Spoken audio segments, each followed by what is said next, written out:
Hi friends, मैं हृदय स्वागत करता हूं आपका अपने यूट्यूब चैनल भारद्वाज इलेक्ट्रिकल पर।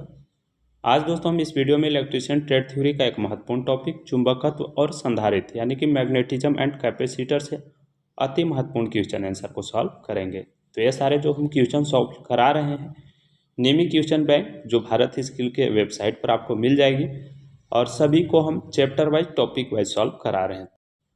तो आप किसी भी प्रकार के प्रतियोगिता परीक्षा का तैयारी कर रहे हैं, अगर आपका ट्रेड इलेक्ट्रीशियन है तो यह सीरीज आपके लिए रामबाण साबित होगी। साथ ही आप अगर आईटीआई का स्टूडेंट है, आपका सीबीटी एग्ज़ाम होने वाला है, तो यह सीरीज आपके लिए बेहद ही महत्वपूर्ण होने वाली है, क्योंकि हम इसको टॉपिक वाइज सॉल्व करा रहे हैं। तो आप ज़रूर एक बार प्लेलिस्ट को चेकआउट कर लीजिएगा, प्लेलिस्ट ऑलरेडी बना दिए हैं। तो आइए शानदार तरीक़े से इस सेशन का शुरुआत कर रहे हैं और हमारे चैनल पर पहली बार विजिट कर रहे होंगे तो इसी प्रकार का नॉलेजफुल वीडियो पाने के लिए हमारे चैनल को सब्सक्राइब करके हमसे जुड़ सकते हैं। साथ ही वीडियो अगर हेल्पफुल रहेगा तो ज़रूर लाइक कीजिएगा और कमेंट करके हमें ज़रूर बताइएगा। तो आइए फाइनली इस टॉपिक से शानदार तरीक़े से सभी एमसीक्यू को सॉल्व कर ही लेते हैं। तो जैसा कि थंबनेल देख करके समझ गए होंगे, आज का जो टॉपिक है मैग्नेटिज्म एंड कैपेसिटर से है और इलेक्ट्रीशियन सेमेस्टर 1 का मॉड्यूल नंबर 5 है। इससे पहले इसका पार्ट 1 हम दे दिए हैं, जिसमें पार्ट 1 में हम क्वेश्चन नंबर 16 तक सॉल्व करा दिए हैं। आज जो हम सॉल्व कराएंगे क्वेश्चन नंबर 17 से सॉल्व कराएंगे और जितने भी इस टॉपिक से क्वेश्चन होंगे टोटल आज कंप्लीट इसमें हम सॉल्व करा देंगे आपको, ठीक है। तो आइए देख लेते हैं और प्रीवियस वीडियो के भांति कुछ महत्वपूर्ण पॉइंट बताऊंगा, इसे भी आप ध्यान में रखिएगा और हो सके तो अपने दोस्त के साथ भी इस वीडियो को शेयर करने का काम कर दीजिए। तो आइए देख लेते हैं क्वेश्चन नंबर 17 जो कि बेहद महत्वपूर्ण है। क्वेश्चन नंबर 17 में पूछा गया है, यदि विद्युत आवेश Q है और वोल्टेज V है तो संधारित्र की सही अभिव्यक्ति क्या है। यानी कि आपको विद्युत आवेश Q दिया हुआ है, V भी दिया हुआ है, तो संधारित्र की गणना करने का सूत्र क्या होता है ये आपसे पूछा गया है, ठीक है। तो इसके भी 4 ऑप्शन आपको देखने को मिल जाएंगे और 4 ऑप्शन में से जब राइट ऑप्शन चूज कीजिएगा तो 17 का राइट ऑप्शन ए के साथ चला जाएगा, क्योंकि सी बराबर जो है Q बटा V के बारे में हम ऑलरेडी आपको ऊपर में ही एक न्यूमेरिकल को भी सॉल्व करा दिए हैं, तो इसके बारे में कोई डाउट नहीं होगा आपको। फिलहाल हम 17 का राइट ऑप्शन ए के साथ चूज की, इसे आप ध्यान में रखिएगा, ठीक है। आइए नेक्स्ट देख लेते हैं क्वेश्चन नंबर 18 जो कि बेहद महत्वपूर्ण है। क्वेश्चन नंबर 18 में पूछा गया है, आप एक विद्युत चुंबक की खींचने की ताकत को कैसे बढ़ा सकते हैं। तो इसके भी 4 ऑप्शन दिए गए हैं, 4 ऑप्शन में से जब राइट ऑप्शन चूज कीजिएगा तो यहाँ पर 18 का भी राइट ऑप्शन ए के साथ चला जाएगा। किसी चुंबक जो है विद्युत चुंबक, उसकी खींचने की ताकत को हम क्षेत्र की तीव्रता बढ़ा करके उसकी ताकत को भी बढ़ा सकते हैं। तो राइट ऑप्शन यहाँ पर हम 18 का ए के साथ चूज किए, इसे आप ध्यान में रखिएगा, ठीक है। तो आइए नेक्स्ट देख लेते हैं क्वेश्चन नंबर 19 जो कि बेहद महत्वपूर्ण है। क्वेश्चन नंबर 19 में पूछा गया है, फ्लक्स घनत्व हमेशा चुंबकीय बल से पीछे रहता है, यह किसको परिभाषित करता है। तो इसके भी 4 ऑप्शन दिए गए हैं, 4 ऑप्शन में से जब राइट ऑप्शन चूज कीजिएगा तो 19 का राइट ऑप्शन ए के साथ चला जाएगा। यह जो परिभाषित करता है हिस्टेरिस गुण को परिभाषित करता है जब फ्लक्स घनत्व चुंबकीय बल से पीछे रहता है, ठीक है। तो 19 का राइट ऑप्शन हम ए के साथ चूज किए, ठीक है। तो आइए नेक्स्ट देख लेते हैं क्वेश्चन नंबर 20 जो कि बेहद महत्वपूर्ण है। क्वेश्चन नंबर 20 में पूछा गया है, चुंबकीय क्षेत्र में रखी गई आसपास की धातु पर क्या प्रभाव पड़ेगा। यानी कि आपसे पूछा गया क्वेश्चन नंबर 20 में कि कोई धातु को अगर हम चुंबकीय क्षेत्र के अंतर्गत रखेंगे तो उसमें कौन सा गुण आ जाता है, उस गुण को क्या किस नाम से जानते हैं। तो इसके भी 4 ऑप्शन दिए गए हैं, 4 ऑप्शन में से जब राइट ऑप्शन चूज कीजिएगा तो 20 का राइट ऑप्शन सी के साथ चला जाएगा। उस धातु में जो है भंवर धारा उत्पन्न होने लगती है, तो राइट ऑप्शन हम 20 का हम सी के साथ चूज करेंगे, इसे आप ध्यान में रखिए, बेहद आसान क्वेश्चन ये है, ठीक है। क्वेश्चन नंबर 21 में पूछा गया है, वायु संधारित्र का उपयोग किस उपकरण में किया जाता है। यानी कि एयर कैपेसिटर जो होता है उसका यूज हम कहाँ करते हैं, ये आपसे पूछा गया। तो इसके भी 4 ऑप्शन दिए गए हैं। पहला ऑप्शन है यहाँ पर टीवी ट्यूनर, बाकी ऑप्शन यहाँ पर आपको देखने को मिल जाएंगे। दूसरा ऑप्शन है दोलक, तीसरा ऑप्शन है ध्वनि विस्तारक यंत्र और चौथा ऑप्शन है रेडियो रिसीवर। तो ये 4 ऑप्शन में से जब राइट ऑप्शन चूज कीजिएगा तो 21 का राइट ऑप्शन डी के साथ चला जाएगा। रेडियो रिसीवर में एयर कैपेसिटर का उपयोग किया जाता है। तो फिलहाल हम 21 का राइट ऑप्शन डी के साथ चूज की, इसे आप ध्यान में रखिएगा, ठीक है। तो आइए नेक्स्ट देख लेते हैं क्वेश्चन नंबर 22, जो कि बेहद महत्वपूर्ण है। क्वेश्चन नंबर 22 में पूछा गया है, यदि ध्रुवीकृत इलेक्ट्रोलाइटिक संधारित्र विपरीत रूप से जुड़ा हुआ है तो क्या होगा। तो इसके भी 4 ऑप्शन दिए गए हैं। 4 ऑप्शन में से जब राइट ऑप्शन चूज कीजिएगा तो यहाँ पर 22 का राइट ऑप्शन बी के साथ चला जाएगा। अत्यधिक गर्मी के कारण विस्फोट होगा, क्योंकि जो इलेक्ट्रोलाइटिक संधारित्र होता है वह डीसी पर्पस के लिए प्रयोग किया जाता है, और जब हम इसे पोलराइज अवस्था में रिवर्स कनेक्शन करेंगे तो अत्यधिक गर्मी होगा और उसके बाद उसमें विस्फोट होने की भी संभावना बनी रहती है। तो फिलहाल हम 22 का राइट ऑप्शन बी के साथ चूज की, इसे आप ध्यान में रखिएगा, ठीक है। तो आइए नेक्स्ट देख लेते हैं क्वेश्चन नंबर 23, जो कि बेहद महत्वपूर्ण है। यहाँ पर क्वेश्चन नंबर 23 में पूछा गया है, which is the diamagnetic substance, यानी कि डायामैग्नेटिक सब्सटेंस के अंतर्गत इसमें से कौन सा पदार्थ आता है आपको बताना है। तो इसके भी 4 ऑप्शन दिए गए हैं। 4 ऑप्शन में से जब राइट ऑप्शन चूज कीजिएगा तो 23 का राइट ऑप्शन ए के साथ चला आ जाएगा। लकड़ी जो होती है डायामैग्नेटिक सब्सटेंस के अंतर्गत आता है। तो इसे बार बार क्वेश्चन पूछे जा रहे हैं कि डायामैग्नेटिक सब्सटेंस के अंतर्गत क्या क्या आता है, फेरोमैग्नेटिक और पैरामैग्नेटिक। तो इसको आप लिख लीजिए हो सके तो, कुछ महत्वपूर्ण पॉइंट बता रहा हूँ।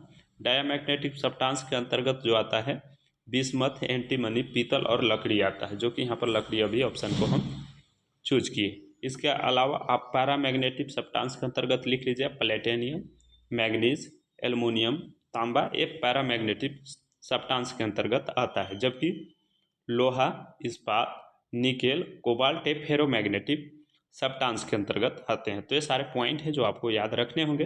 फिलहाल हम 23 का राइट ऑप्शन ए के साथ चूज किए, ठीक है। तो आइए नेक्स्ट देख लेते हैं क्वेश्चन नंबर 24, जो कि बेहद महत्वपूर्ण है। क्वेश्चन नंबर 24 में पूछा गया है, फ्लक्स घनत्व की एसआई इकाई क्या होता है। तो इसके भी 4 ऑप्शन दिए गए हैं। 4 ऑप्शन में से जब राइट ऑप्शन चूज कीजिएगा तो 24 का राइट ऑप्शन जो है ए के साथ चला जाएगा। टेस्ला होता है, ठीक है। और टेस्ला जो होता है वेबर प्रति मीटर स्क्वायर के बराबर होता है। तो अगर आपको वेबर प्रति मीटर स्क्वायर भी ऑप्शन में रहेगा तो उसको चूज कर सकते हैं, ठीक है। बाकी फ्लक्स का वेबर होता है, इसे भी आप ध्यान में रखिएगा। और एम्पियर टर्न जो होता है एमएमएफ की इकाई होता है। तो ये सारे पॉइंट है जो आपको याद रखने होंगे। फिलहाल हम 24 का राइट ऑप्शन ए के साथ चूज किए, ठीक है। तो आइए नेक्स्ट देख लेते हैं क्वेश्चन नंबर 25, जो कि बेहद महत्वपूर्ण है। क्वेश्चन नंबर 25 में पूछा गया है, पदार्थ का बीएच वक्र हिस्टेरिस लूप के आकार क्या दर्शाता है। तो इसके भी 4 ऑप्शन दिए गए हैं। 4 ऑप्शन में से जब राइट ऑप्शन चूज कीजिएगा तो हिस्टेरिस लूप जो है पदार्थ की चुंबकीय विशेषता को बतलाता है। तो चुंबकीय विशेषता जो है सी ऑप्शन में है, इसलिए हम 25 का राइट ऑप्शन सी के साथ चूज करेंगे। तो आइए नेक्स्ट देख लेते हैं क्वेश्चन नंबर 26, जो कि बेहद महत्वपूर्ण है। क्वेश्चन नंबर 26 में पूछा गया है, कौन सी विद्युत मात्रा सीधे भंवर धारा के समानुपाती होती है। तो इसके भी 4 ऑप्शन दिए गए हैं। 4 ऑप्शन में से जब राइट ऑप्शन चूज कीजिएगा तो 26 का राइट ऑप्शन जो है सी के साथ चला जाएगा। आवृत्ति जो होती है भंवर धारा के सीधे समानुपाती होती है, क्योंकि एडी करंट जो है फ्रीक्वेंसी पर निर्भर करती है। तो फिलहाल हम 26 का राइट ऑप्शन सी के साथ चूज किए, ठीक है। तो आइए नेक्स्ट देख लेते हैं क्वेश्चन नंबर 27, जो कि बेहद महत्वपूर्ण है। क्वेश्चन नंबर 27 में पूछा गया है, परमेबिलिटी में परिवर्तित होने का क्या कारण है। तो इसके भी 4 ऑप्शन दिए गए हैं। 4 ऑप्शन में से जब राइट ऑप्शन चूज कीजिएगा तो यहाँ पर 27 का राइट ऑप्शन बी के साथ चला जाएगा। फ्लक्स घनत्व के कारण परमेबिलिटी में भी परिवर्तन हो जाता है, क्योंकि हम जानते हैं कि म्यू बराबर जो होता है वो बी बाई एच होता है, और बी जो है यहाँ पर क्या है, बी जो है फ्लक्स घनत्व है और एच जो है चुंबकीय क्षेत्र सामर्थ्य है। यह दोनों के अनुपात को हम परमेबिलिटी कहते हैं। तो यह परिवर्तित होने का कारण जो है फ्लक्स घनत्व हो सकता है। तो राइट ऑप्शन हम यहाँ पर 27 का बी के साथ चूज करेंगे, इसे आप ध्यान में रखिएगा, ठीक है। तो आइए नेक्स्ट देख लेते हैं क्वेश्चन नंबर 28, जो कि बेहद महत्वपूर्ण है। क्वेश्चन नंबर 28 में पूछा गया है, किस प्रकार के संधारित्र अंतरिक्ष इलेक्ट्रॉनिक्स के लिए उपयोग किया जाता है। तो इसके भी 4 ऑप्शन दिए गए हैं। 4 ऑप्शन में से जब राइट ऑप्शन चूज कीजिएगा तो 28 का राइट ऑप्शन डी के साथ चला जाएगा। टैटलम टाइप्स के जो इलेक्ट्रोलाइटिक कैपेसिटर्स होते हैं उसका उपयोग हम अंतरिक्ष इलेक्ट्रॉनिक्स के लिए करते हैं। तो फिलहाल हम 28 का राइट ऑप्शन डी के साथ चूज करेंगे, इसे आप ध्यान में रखिएगा, ठीक है।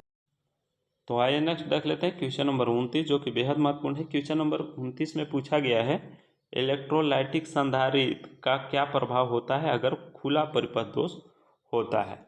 तो इसके भी 4 ऑप्शन दिए गए हैं। 4 ऑप्शन में से जब राइट ऑप्शन चूज कीजिएगा तो 29 का राइट ऑप्शन ए के साथ चला जाएगा।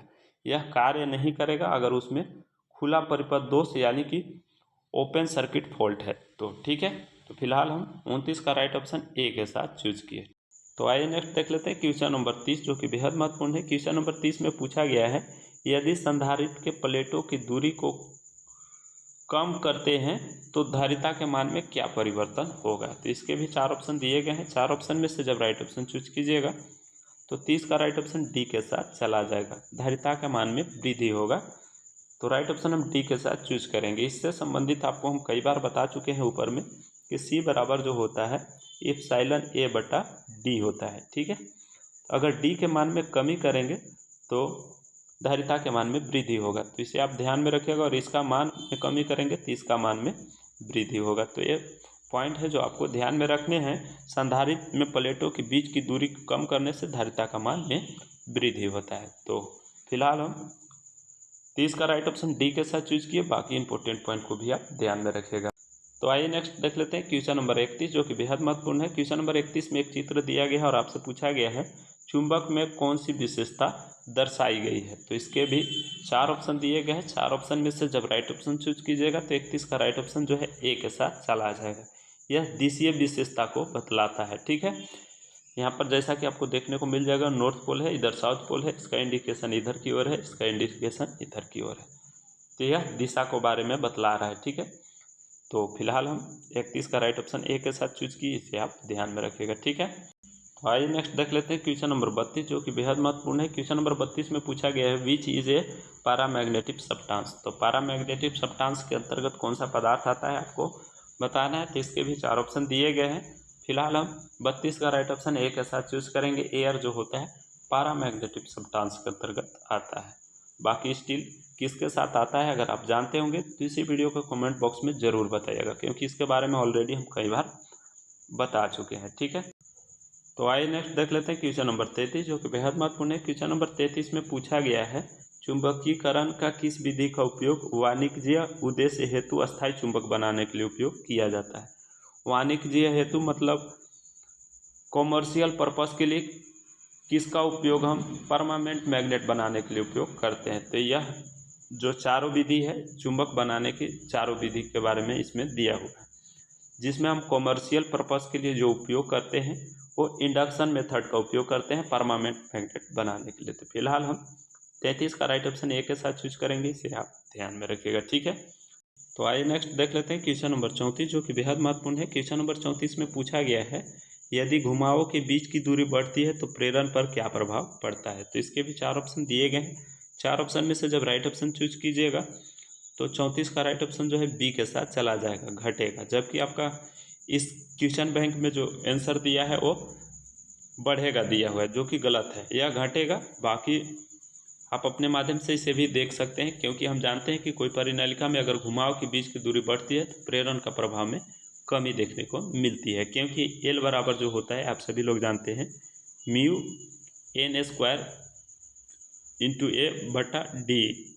अगर डी के मान में वृद्धि करेंगे तो एल के मान में कमी होगा, अगर एल के मान में वृद्धि करेंगे तो डी के मान में कमी होगा। तो इसे इस तरह से भी समझ सकते हैं। फिलहाल हम 34 का राइट ऑप्शन बी के साथ चूज करेंगे, इसे आप ध्यान में रखिएगा। हालांकि आपका क्वेश्चन बैंक में ए ऑप्शन दिया हुआ है, तो इसे आप अपने माध्यम से भी देख सकते हैं। ठीक है, तो आइए नेक्स्ट देख लेते हैं क्वेश्चन नंबर 35, जो कि बेहद महत्वपूर्ण है। क्वेश्चन नंबर 35 में पूछा गया है संधारित्र में परावैद्युत कुचालक का क्या कार्य होता है। तो इसके भी 4 ऑप्शन दिए गए हैं, और 4 ऑप्शन में से जब राइट ऑप्शन चूज कीजिएगा तो 35 का राइट ऑप्शन जो है बी के साथ चला जाएगा। प्लेटों के बीच के धारा प्रवाह को रोकता है, और कुचालक का यही कार्य होता है, इसमें धारा का प्रवाह नहीं होने देता है। ठीक है, तो फिलहाल हम 35 का राइट ऑप्शन बी के साथ चूज किए। आइए नेक्स्ट देख लेते हैं क्वेश्चन नंबर 36। क्वेश्चन नंबर 36 में पूछा गया है संधारित्र में धारिता का मान किसके द्वारा निर्धारित किया जाता है। तो इसके भी 4 ऑप्शन दिए गए हैं। 4 ऑप्शन में से जब राइट ऑप्शन चूज कीजिएगा तो 36 का राइट ऑप्शन जो है ए के साथ चला जाएगा। प्लेटों के क्षेत्रफल के द्वारा निर्धारित किया जाता है। संधारित्र की धारिता का मान का निर्धारण प्लेटों के बीच के क्षेत्रफल पर निर्भर करता है, क्योंकि हम जानते हैं कि सी बराबर जो होता है इप्सिलॉन 0 ए बटा डी होता है। तो यह जो है क्षेत्रफल पर निर्भर करता है, इसे आप ध्यान में रखिएगा। फिलहाल हम 36 का राइट ऑप्शन ए के साथ चूज किए। ठीक है, तो आइए नेक्स्ट देख लेते हैं क्वेश्चन नंबर 37, जो कि बेहद महत्वपूर्ण है, और यह क्वेश्चन जो है इस टॉपिक का आखिरी क्वेश्चन है। ठीक है, तो आइए देख लेते हैं क्वेश्चन नंबर 37 में क्या पूछा गया है। यहाँ पर आपसे पूछा गया है आरएफ युग्मक सर्किट में किस प्रकार के संधारित्र का उपयोग किया जाता है। ठीक है, तो इसके भी 4 ऑप्शन दिए गए हैं। 4 ऑप्शन में से जब राइट ऑप्शन चूज कीजिएगा तो 37 का राइट ऑप्शन बी के साथ चला जाएगा। मोनोलिथिक जो होता है वह आरएमएफ युग्मक सर्किट में उपयोग किया जाता है। तो फिलहाल हम 37 का राइट ऑप्शन बी के साथ चूज किए। बाकी टेट्लम के बारे में ऊपर में ही हम बता दिए हैं, इलेक्ट्रोलाइटिक के बारे में भी ऊपर में बता दिए हैं। तो ये सारे पॉइंट हम ऊपर में भी ऑलरेडी आपको बता दिए। तो ये सब ऑप्शन गलत हो जाएंगे, 37 का राइट ऑप्शन बी के साथ चला जाएगा। तो ये आज का वीडियो था। वीडियो कैसा लगा आप ज़रूर कमेंट बॉक्स में हमें बताइएगा। साथ ही इस वीडियो को अपने दोस्त के साथ शेयर करने का भी काम कर दीजिएगा। ठीक है, तो मिलते हैं फिर नेक्स्ट वीडियो में नई जानकारी के साथ। तब तक के लिए अपना ख्याल रखिए। जय हिंद।